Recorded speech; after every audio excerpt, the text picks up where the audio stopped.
Cinema బాగుందన్న, ప్రతి ఒక్కరు వెళ్ళి చూడదగిన సినిమా. పవన్ కళ్యాణ్ గారి ఫ్యాన్స్ కన్నా జనాలకు ఎక్కువ నచ్చుతుందంటే సినిమా ఏ రేంజ్లో ఊహించుకోండి. అంటే ఒక మంచి మీనింగ్ఫుల్ సినిమా తీశాడనమాట.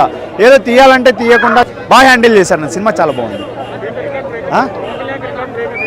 ఇది బ్రేక్ అయితే ఈ మూవీతో పవన్ కళ్యాణ్ 3 years తర్వాత ఒక మంచి బ్రేక్ దొరికింది. మంచి రికార్డులు కూడా వస్తాయి.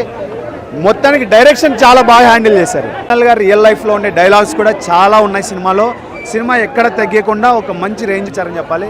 సినిమా మొత్తానికి ప్రతి ఒక్కరు చూడదగిన సినిమా, ప్రతి అమ్మాయి చూడదగిన సినిమా, చీడపురుగులు లాంటి అబ్బాయిలు చూడాల్సిన సినిమా. బేసిక్గా సినిమా చాలా బాగుంది. గో అండ్ వాచ్ అంతే, ఏమని చెప్పాలి. అన్నయ్య నువ్వు చెప్పినట్టు నిన్ను మేము విడిచిపెట్టాం. ఎవరో భయపడి పారిపోయారేమో బెదిరింపులకి, మేము మాత్రం నీ వెనకాలే ఉంటాం. నీకోసమే మేము ముందెడతాం. నువ్వు మా నాయకుడు, నీకోసమే మేము వెనకాల నడిచొస్తామని మేము ఆశిస్తున్నాం. సినిమా బాగుందన్న. పవన్ కళ్యాణ్ గారు సుస్వాగతం. తమ్ముడు తొలి ప్రేమ తర్వాత ఎరగదీసిండన్న పవన్ కళ్యాణ్ ఏడ్చిన ప్రతి సినిమా బంపరిట్టు కంబ్యాక్ అన్న. టాలీవుడ్ ఒక బూస్ట్ లాంటి cinema. Perfect movie to enter gap తర్వాత పర్ఫెక్ట్ మూవీ. ఒక సామాజిక స్పృహతోటి నెత్తిన పెట్టుకునే సినిమా, గుండెల్లో పెట్టుకునే సినిమా ఈ సినిమా. It's beautiful. డైరెక్షన్ ఈ సూపర్. ఎందుకంటే డైరెక్టర్ సెకండ్ హాఫ్ మొత్తం కోర్టులోనే సస్టైన్ చేయటం బ్యూటిఫుల్గా ట్రీట్ చేశారు.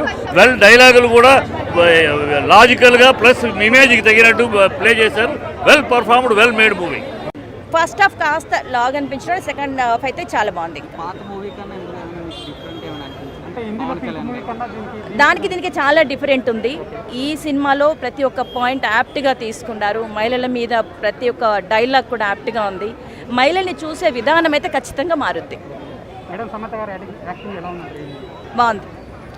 కనిపించిన కొద్దిసేపు అయినా బాగుంది. వాళ్ళ జంట అవేస్లు బాగుంటుంది. అందరు ప్రతి ఒక్కరి క్యారెక్టర్ బాగుంది. ప్రతి ఒక్క క్యారెక్టర్కి ఇంపార్టెన్స్ ఇచ్చారు. చాలా బాగుంది. సాంగ్ చాలా బాగుంది. ఇంకా మనకి దీని గురించి ప్రతి ఒక్క పాయింట్ చెప్పలేదండి. ఎవ్రీ పాయింట్ చాలా బాగుంది. ప్రతి ఒక్కరు చూడాల్సిన మూవీ.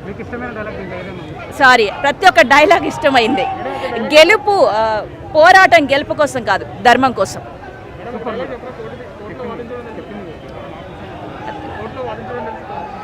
ప్రతి సీన్ బాగుందండి. అంత లేదు, అన్ని పాయింట్లు బాగుంటాయి. అలా చూస్తే ఒక 3-4 సార్లు చూస్తే కానీ మనకు ఒక్కొక్క పాయింట్ మీద మనం చెప్పచ్చు. ఈ ఒక్క సినిమా నుండి ఇంకొక 10 సినిమాలు తీయచ్చు. ప్రతి ఒక్క పాయింట్ని తీసుకున్నారు. Telangana issue, AP issue, political issues, అలాగే ఇప్పుడున్న సొసైటీ ఇష్యూస్ అన్నీ తీసుకున్నారు. బాగుంది.